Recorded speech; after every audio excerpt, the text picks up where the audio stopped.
And right now, well, please welcome Carbon Pay and Rob. Whenever you're ready, we may start. Hello. Let me share my screen. Everybody hear me okay? Yes. All right. My name is Rob Kleifkin. I'm the CFO of Karbon Pay. I'm very thankful to be here today. Karbon Pay is a cloud-based SaaS business platform which automates compliant payroll calculations for multinational countries or companies.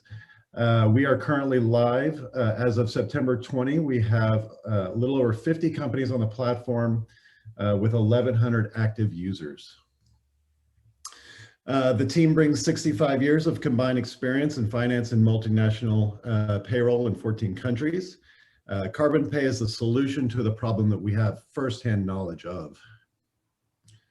So that problem is that calculations, payroll, is a mission critical aspect of the business. Calculations are at the center of payroll operations.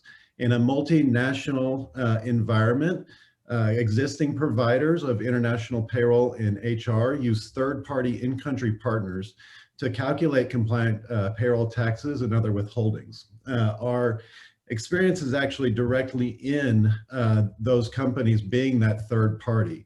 And so this process is inefficient, it's costly, requires a 5 to 7 business lead time, and is inflexible. The solution to this is that Karbon Pay is a cloud-based web platform where companies can reclaim ownership over their payroll across countries. So we automate those payroll calculations in multiple countries with meaningful technology. It provides instantaneous calculations so changes can be made to the payroll right up to the moment of when payroll is due. Accurate compliance, and because it's not piecemealed, we actually can have global reporting or regional reporting all in one platform. So this saves time and money to our customers. The product is built in-house, proprietary development team located in South Africa, or the rest of us are in Dallas, Texas. It's a very clean and simple to use platform. We really built this from the ground up so that we could train somebody in 30 minutes to an hour, and then they would be able to run a compliant payroll in any country in which we operate. We have a small team at this point. Like I said, Brad, myself, Andy, Brad's the founder CEO, myself, CFO, and Andy, lead sales, are located in Dallas. The rest of our development and support team is in South Africa. So we're not only the owners, but we're also a customer of our own. One thing I'll say about our management team is that we really are hands-on where the rubber meets the road. We're not top-line executives. We are actually the hat wearers and the doers of the company. And with that, I'll open this up to questions.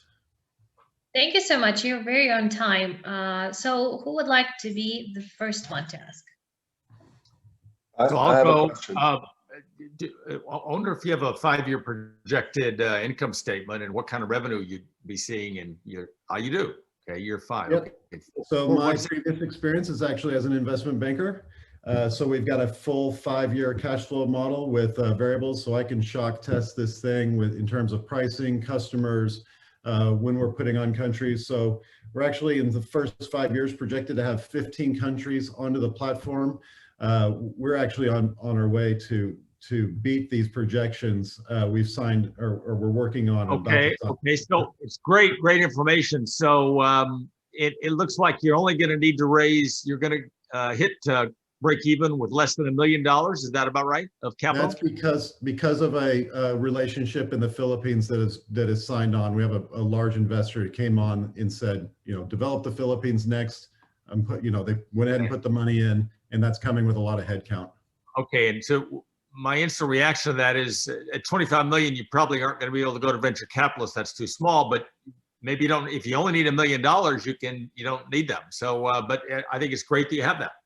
I foresee that we do a $2 to $3 million raise, which you wouldn't see here on these models, maybe 2022, 2023, dedicate all that money to launching additional countries. Instead of 15, we go to 30 countries. We start a pilot program next month with Active Pay, and they're in 145 countries doing the legacy model. We'll be their back end. then if you need to raise 3 million, then you're going to go to venture capitalists, and they're going to want to see a much higher revenue than 25 million. You know, but I mean, 15 countries will go up to 30 countries, and this headcount will go up exponentially. So what kind of revenue does that mean? So right now, revenue is about $30 a head or so. So, you know, you triple. But if you go to all those countries and all that, you know, how much revenue per year do you hit? You know, yeah, I could put it in the model real fast, and it would, you know, I could throw that in the model and just calculate it, but I couldn't tell you off the top of my head what 30 countries is going to do.